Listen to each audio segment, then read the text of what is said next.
kabalik tanaw, isa sa ating balik tanaw item. Ito nga laruan na robot, 80s, 90s guys, sobrang tuwan-tuwa yung mga batang Pinoy dito, no? May sounds to nung bago, no? Naglalakad, no? Tapos umiilaw. So ang mga batang Pinoy noon, manghamang nga sila sa mga gantong robot. Although nagkaroon ng Voltes 5 nauna pa sa mga ganito, pero nung pumasok nga itong light and sounds, sobrang hanga. Nga lang guys, sa mga panahon na yun, bibihira pa rin ang mga batang Pinoy na nagkaroon nito dahil sa mahal, no?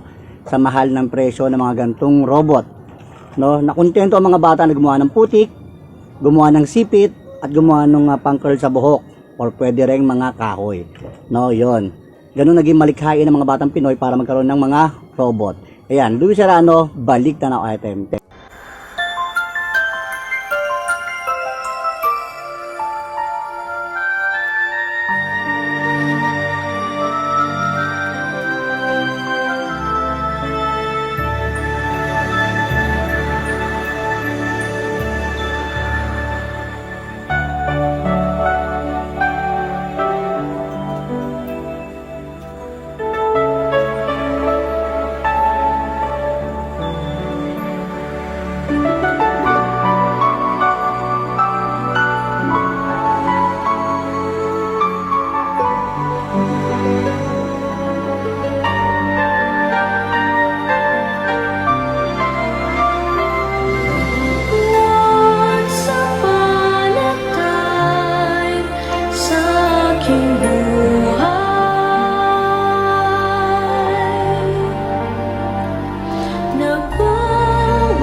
Ayan, sige, susubukan natin yung manok. Ayan.